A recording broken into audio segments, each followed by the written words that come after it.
jack-o'-lanterns. Here's the story. There was an Irish man named Stingy Jack, and he tricked the devil, and as a result was not allowed into heaven or hell, and he spent his days roaming the earth, carrying a lantern for light, and from that point on, he was known as Jack-o'-lantern. Before carving pumpkins, people used to carve turnips and potatoes and beets. Hocus Pocus is one of my favorite Halloween movies. One of my favorite movies, but one of my favorite Halloween movies. It's that Beetlejuice. And if you haven't, you can check out my other Beetlejuice inspired video. I know, shameless plug. And Rocky Horror Picture Show. Those are the 3 movies I watch every single Halloween. But Disney almost made Hocus Pocus a very different movie. Its original script was way darker and scarier. I'm kind of glad that they went with kind of fun, silly, and campy. Did you know that Leonardo DiCaprio was going to play Max Dennison, but he turned the role down and instead went and did the movie What's Eating Gilbert Grape, which is a really good movie as well. Way different than Hocus Pocus, but still. Illinois produces up to five times more pumpkins than any other state in the United States.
cheapest mask they could find for the Michael Myers character.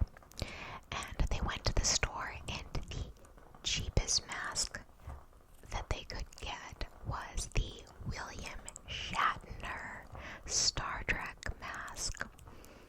And if you didn't, I know a lot of people already know that, but if you didn't know that fact, go back and look at Michael Myers, an image of him, and you'll realize that it is in fact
spooky fact was in the movie Halloween.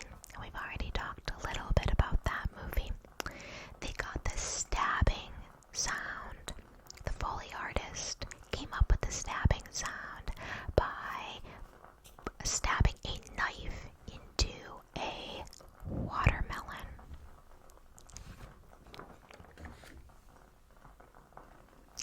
And now you know.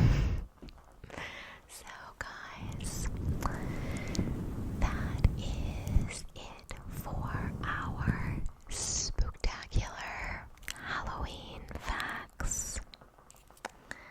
I hope that you found it relaxing or tingly or even a little entertaining. So, for all of those who celebrate Halloween, I hope that you have lots of fun and get lots of treats.